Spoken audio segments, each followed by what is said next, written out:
Good morning, afternoon, evening, middle of the night, whichever it is, the time that you choose to do your homework.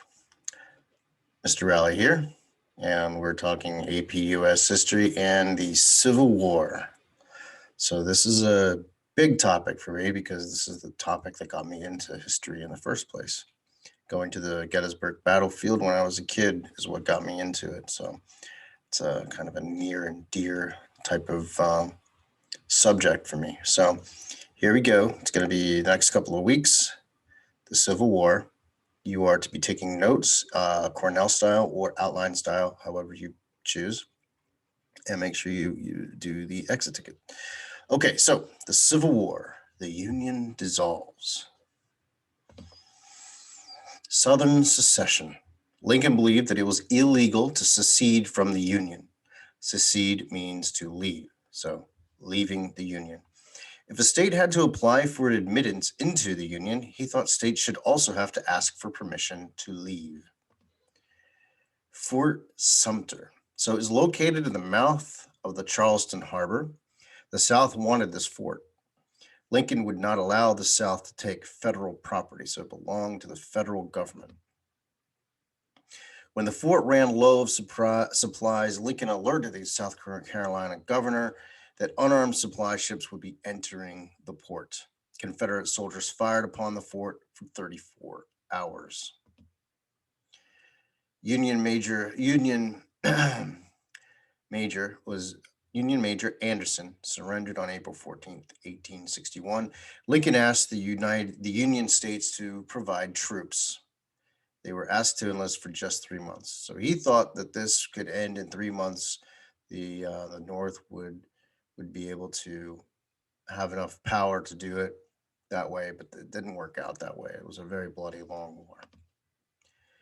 Choosing sides. So Southern states had not yet seceded had to decide what to do. With Lincoln's help, Virginia split into two, and it formed the state of West Virginia. This was because people in West Virginia did not believe in slavery. People in Virginia, in that section of Virginia, believed in slavery. Once war broke out, many men had to decide which cause to fight for. Families separated over the war. Choosing sides, again, the progress of secession, if you look at this chart, the red are the Union states, then we have the border slave states that did not secede, and we have states that seceded after the fall of Fort Sumter and states that seceded before the fall of Fort Sumter. So it kind of like works its way down if you look at it. Filling the ranks. At the beginning of the war in 1861, the Northern Army was more than twice the size as large as the Southern Army, so it's massive. Men had to pledge that they were over the age of 18 in order to fight, but boys as young as 9 acted as drummer boys. So when they're marching, the drummer boys are playing, that kind of thing. The South enacted laws to prevent large landowners from leaving their plantations and some slaves to fight. This left most of their ranks filled with poor farmers. Advantages and disadvantages. Make sure, because your exit ticket has to do with this, make sure you are looking at this chart. Okay, I'm not going to go through the entire chart because you're going to look at it and you're going to answer your exit ticket using it. Basically, the Union had some advantages and they had a lot of industry, larger population, better transportation. Confederacy's advantages were they were fighting on their home soil, so they were defending themselves. It's easier to fight a defensive war than an offensive war. Robert E. Lee. Perhaps he was the biggest Southern advantage. Asked by Lincoln to lead the Union Army and Lee refused, he could not turn his back on his home, which was Virginia. So he had to choose between fighting for his state or fighting for the country. And he chose his state. Excuse me. Basically, he couldn't fight for the federal government because he felt like that would be turning his back on his family, not just his state. So, strategies in the South. The South had a defensive war, wearing the North down until they gave up. That was the plan. They wanted to wear the North down. They were hoping that they could prolong the war so that Europeans would help, like France and England, just like the American Revolution. So, a lot of the Southern thought process was that they were thinking that they could do the same thing as the Americans did or the colonists did during the Revolution. The strategies for the North, they had the Anaconda Plan.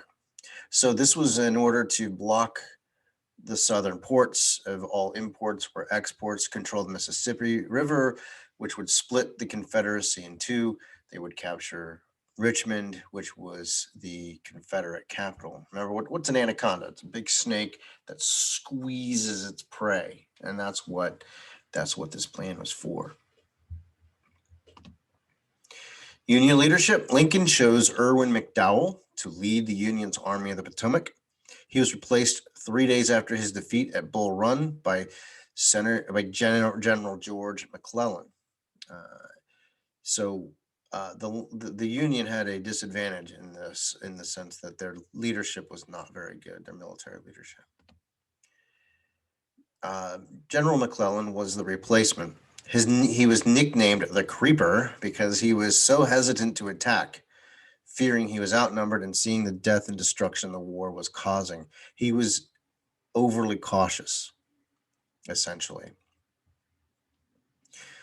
They do say that McClellan was really good at training troops and that sort of thing, but he was not very good in combat itself. After 5 months of fighting, McClellan withdrew, even though he outnumbered and outpowered the Confederate army. One of his men found Lee's plans wrapped around some cigars. He had the plans for the next battle at Antietam Creek. Now, so he had the Confederate plans for the battle, and he could have used them to his advantage, but he wasted the opportunity. So the first battle of Bull Run or Manassas. Most Civil War battles were called two different names, because the North named the battle after the nearest river, the South named the battle after the nearest town, depending on who you're talking about. So the first battle of Bull Run and Manassas were the same thing. Okay. It's just interesting how they did that. The first battle of the war was near the town of Manassas and the Bull Run River. The North, which generally wore blue, and the South, which generally wore gray, met on a clearing in northern Virginia. Confederate General Thomas or Stonewall Jackson routed the Yankee or Union army, causing them to retreat or run in fear. Northern troops, according to legend, commented that General Jackson sat upon his horse like a stone wall. His nickname stuck, and the Southern victory assured the South that this would be a quick war fought against inferior troops. They were wrong on both accounts. Antietam Creek, even with the plans, McClellan's hesitancy cost him the battle. He could never break through Confederate lines, even though he knew where they were. It was the bloodiest single day of the Civil War, with about 22,000 dead and wounded. Victory in the West. While the North was losing badly in the East, General Ulysses S. Grant was winning decisive victories along the Mississippi River. After the battle at Fort Henry, he earned the nickname of Unconditional Surrender because he refused to speak of terms of surrender with the South.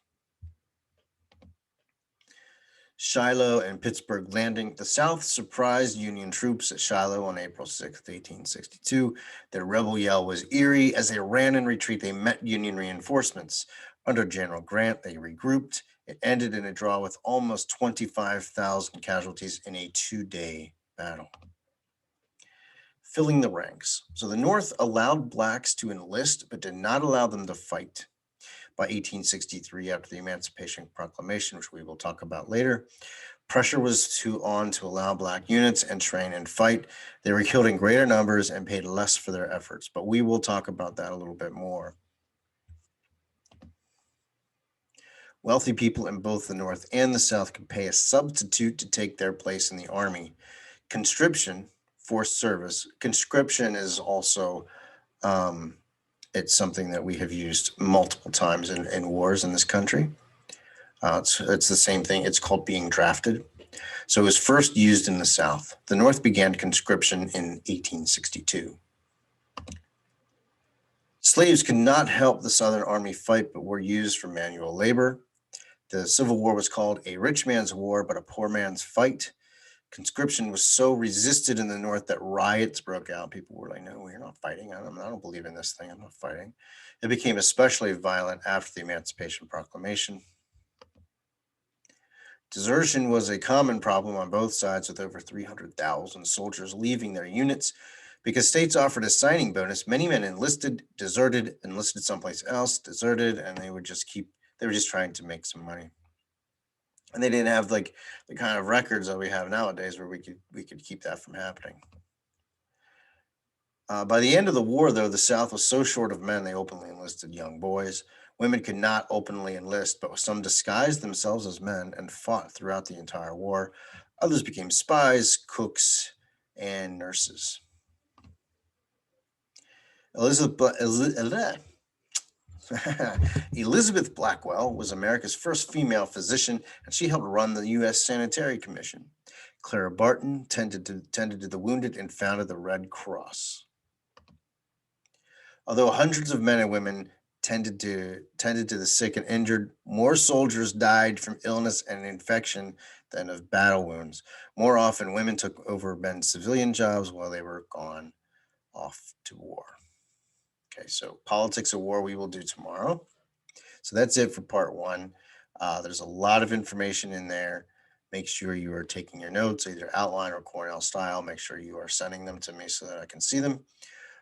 And complete the exit ticket, which has to do with the disadvantages and advantages of each side of the war. Okay, so enjoy the rest of your day. I hope you go out and enjoy the fun snow. So, all right, I guess that's it. You have a good rest of your day. Talk to you later.